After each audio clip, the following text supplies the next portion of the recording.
There is a book that Jesus almost certainly read. A book quoted directly in the New Testament. A book that named the origin of demons, described a heavenly judge who called himself the Son of Man, and mapped a solar calendar that still puzzles historians today. And for most of Western Christianity, it simply doesn't exist. Recently, people started feeding this banned text, the Book of Enoch, into Grok, the AI chatbot built by Elon Musk's XAI, and asking it to find the patterns buried inside. What came back wasn't a hoax or a conspiracy theory. It was a tour through decades of real, peer-reviewed scholarship that most churchgoers have simply never encountered, compressed into something anyone with a phone could finally follow. This is the story of what that book actually says, why it disappeared from the Bible most of us grew up with, and what an AI language model can and can't tell us about a 2,000-year-old religious mystery. The Book of Enoch, sometimes called 1 Enoch, is attributed to Enoch, the great-grandfather of Noah, a figure who appears for only a handful of verses in Genesis before, famously, he was not, for God took him. Scholars generally date the composite text to somewhere between the 3rd and 1st centuries BCE, with some sections, particularly the astronomical material, likely older still. It isn't one unified composition, but 5 separate works stitched together over generations. The Book of the Watchers, the Book of Parables, the Astronomical Book, the Book of Dream Visions, and the Epistle of Enoch. None of it made it into the Hebrew Bible. None of it made it into the Protestant, Catholic, or most Orthodox Christian canons either. The only major branch of Christianity that kept it as scripture is the Ethiopian Orthodox Tewahedo Church, which preserved the complete text in uneasy, the ancient liturgical language of Ethiopia, for well over 1,000 years, while the rest of the Christian world effectively forgot it existed. The West only got it back by accident of exploration. The Scottish traveler James Bruce brought 3 uneasy manuscripts out of Ethiopia in 1773, and it took decades more before a full English translation existed. The version most modern readers encounter, R.H. Charles's 1917 translation, later supplemented by newer scholarly editions, such as George Nicholsburg and James Vanderkam's Hermeneia commentary, is the product of that long, slow act of recovery. That recovery matters because the book didn't stay obscure by accident of insignificance. It stayed obscure because it was deliberately left out. Here's the detail that tends to stop people cold. The Epistle of Jude, a short letter near the end of the New Testament, quotes the Book of Enoch directly and by name. Jude 1 verses 14 to 15 references Enoch, the 7th from Adam, prophesying the Lord coming with 10,000 of his holy ones to execute judgment, language pulled almost verbatim from Enoch chapter 1. This is not a disputed academic footnote. It is printed in Christian Bibles worldwide, sitting in a book that is itself canonical, quoting a book that was excluded from the canon it appears in. Early church fathers noticed the tension immediately. Tertullian, writing around 200 CE, defended Enoch's authority precisely because Jude cited it. Origen and others treated the book with real, if cautious, respect. It wasn't fringe. It was simply inconvenient, a text popular enough to shape the theological imagination of the 1st century, yet strange enough to make later religious authorities uneasy about giving it permanent scriptural status. That tension is exactly what an AI model, with no institutional history to protect, tends to surface without flinching. The foundation of the entire book is a section scholars call the Book of the Watchers, spanning roughly the first 36 chapters.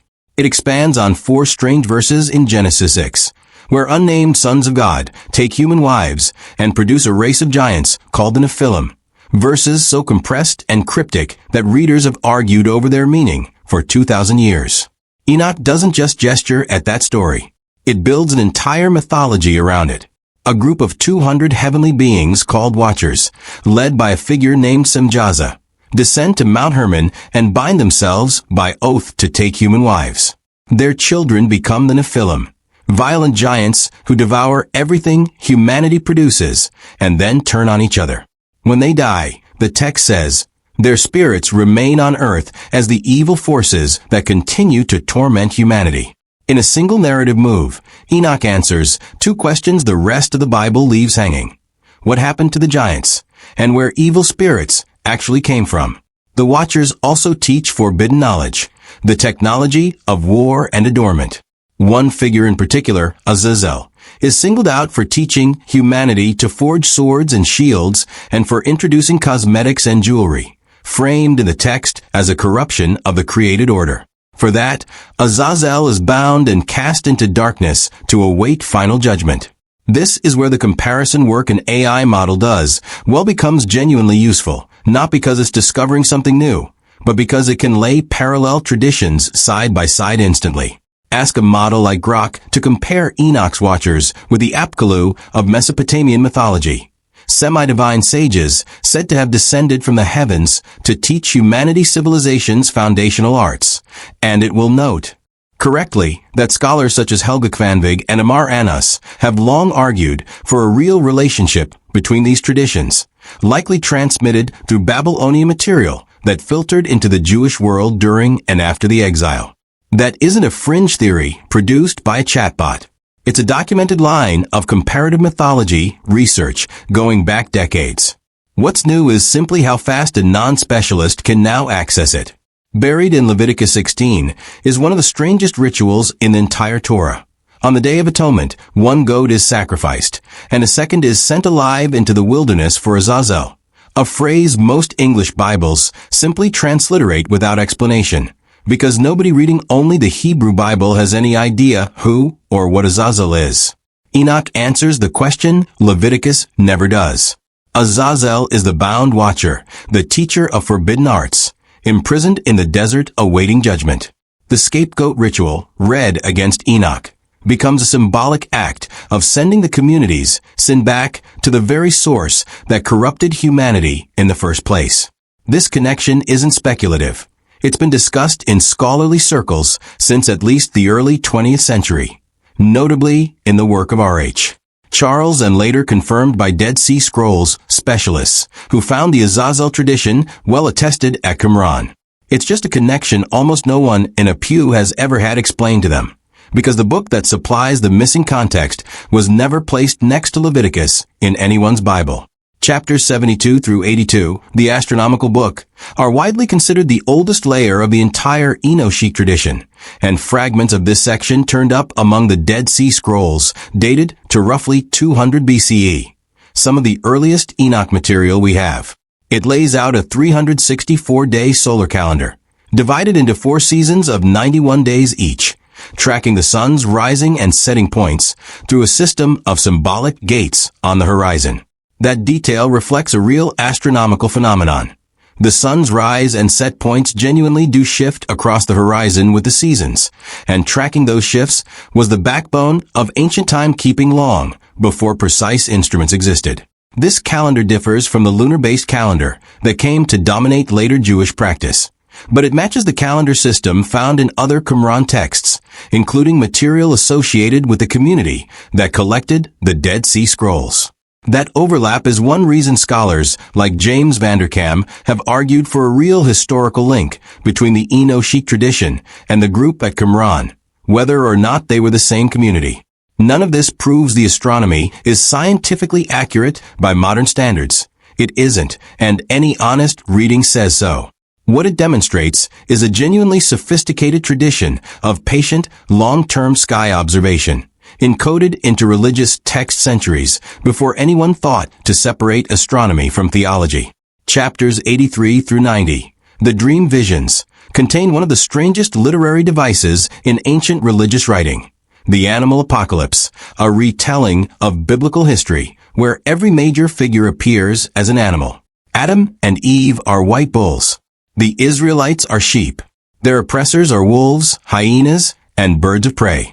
It reads like an illustrated storyboard of Israelite history compressed into a menagerie. Scholars have long noted that the imagery becomes strikingly specific right around events tied to the Maccabean revolt against Seleucid rule in the 2nd century BCE, specific enough that most historians treat this as a case of vaticinium ex eventu, prophecy written after the fact, using coded animal symbolism to comment on very real, very recent political events. That's not a controversial claim. It's the standard scholarly dating anchor for this section of the book, discussed in essentially every serious commentary on Enoch. The vision doesn't stop at known history, though. It pushes forward into an apocalyptic final battle, divine judgment, and a world remade in peace. A structure that scholars including Nicholsburg and Adela Yarbrough Collins have compared directly to the Book of Revelation's own arc of tribulation, judgment, and renewal.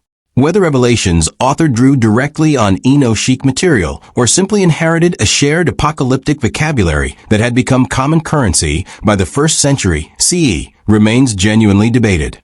But the structural resemblance is close enough that few scholars dismiss the connection outright. Here is the discovery that tends to make people stop scrolling. Chapters 46 through 48 of Enoch, part of the section scholars call the Book of Parables, describe a heavenly figure called the Son of Man, a being who exists before creation, sits beside God, and will judge the wicked and vindicate the righteous at the end of days. That title, Son of Man, is the single most common self-designation Jesus uses for himself in the Gospels, appearing roughly 80 times across Matthew, Mark, Luke, and John, frequently in contexts of cosmic authority and final judgment that align strikingly with Enoch's version of the figure. This isn't a new theory manufactured by artificial intelligence. It has been part of mainstream New Testament scholarship since the 19th century, discussed by figures ranging from Rudolf Bultmann to more recent specialists like Darrell Bock and John Collins. Some scholars argue Jesus deliberately invoked the Enochic title to signal a specific kind of divine, judging authority familiar to his audience. Others see the resemblance as evidence of a shared apocalyptic vocabulary circulating broadly in 1st century Judaism, absorbed rather than deliberately quoted. Either way, the parallel is treated as significant, not fringe.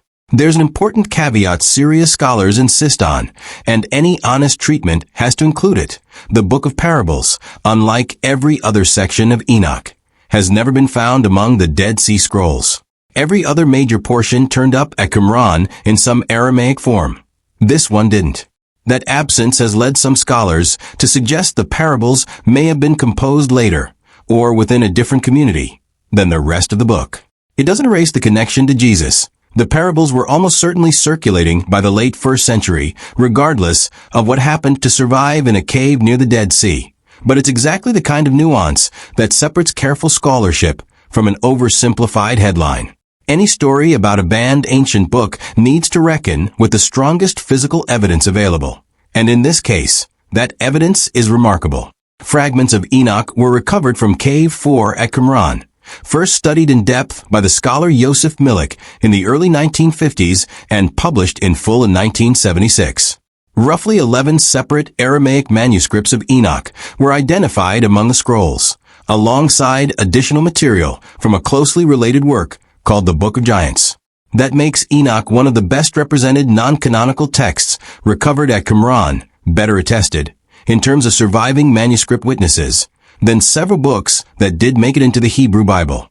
The physical evidence, cataloged and digitized today through the Israel Antiquities Authority's Leon Levy Dead Sea Scrolls Digital Library, settles a question no AI model needs to weigh in on. The Book of Enoch was widely known, widely copied, and treated as significant religious literature by at least one major Jewish community active during the exact period when Jesus and his earliest followers were alive. The honest answer to why Enoch was excluded is less dramatic than banned by a secret council, and more a story of slow institutional drift. The rabbinic authorities who finalized the Hebrew Bible's contents in the 1st and 2nd century CE, working in the aftermath of the Second Temple's destruction, left Enoch out. Likely, scholars argue, because its elaborate angelology and cosmic speculation sat uneasily with the more restrained theology that rabbinic Judaism was consolidating during a period of real crisis and redefinition. On the Christian side, the canon took shape gradually, through regional councils and evolving lists across the 4th century, including decisions associated with the Council of Carthage in 397 CE. By then, Enoch had circulated widely and shaped Christian thought in ways scholars still trace today, but its vivid imagery of fallen angels and its sprawling, non-linear cosmology may simply have made it a difficult fit for the more streamlined theological structure the institutional church was building. The exception is the point worth sitting with the longest. The Ethiopian Orthodox Church never dropped Enoch because it developed largely outside the Roman ecclesiastical process that defined the Western canon. That single fact is a quiet reminder that the Bible was never one fixed, universally agreed object. It has always been a set of overlapping decisions made by different communities at different moments under different pressures. It's worth being precise about what happened when people started running this book through Grok, because the honest version is less sensational than the headlines suggest. Grok didn't discover anything supernatural. It can't verify historical events, confirm the existence of angels or giants, or determine whether anything Enoch describes actually happened. What it did was something more modest, but genuinely useful. It read an unfamiliar, difficult ancient text, cross-referenced it against Genesis, Leviticus, Jude, and Revelation, compared it to Mesopotamian and Greek mythological traditions, and surfaced decades of real academic work, from scholars like Nicolsburg, Vanderkam, Millick, and Gabriele Boccaccini, who founded the International Enoch Seminar in the early 2000s specifically to study this material, in language a non-specialist could actually follow. There's also a translation problem worth naming honestly.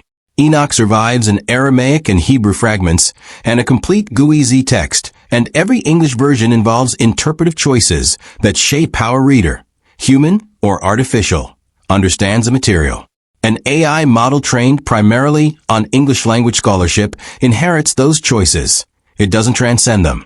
What that leaves us with is a real ancient, historically significant text, kept alive for nearly 2,000 years by the Ethiopian Church, quoted directly in the New Testament, confirmed as genuinely old by physical manuscripts pulled from a cave in the Judean desert, and largely invisible to the Western religious tradition it helped shape. Running it through an AI didn't rewrite that history. It just made a story scholars have quietly understood for over a century a little harder to keep in the footnotes. The question worth sitting with isn't whether a chatbot found something hidden.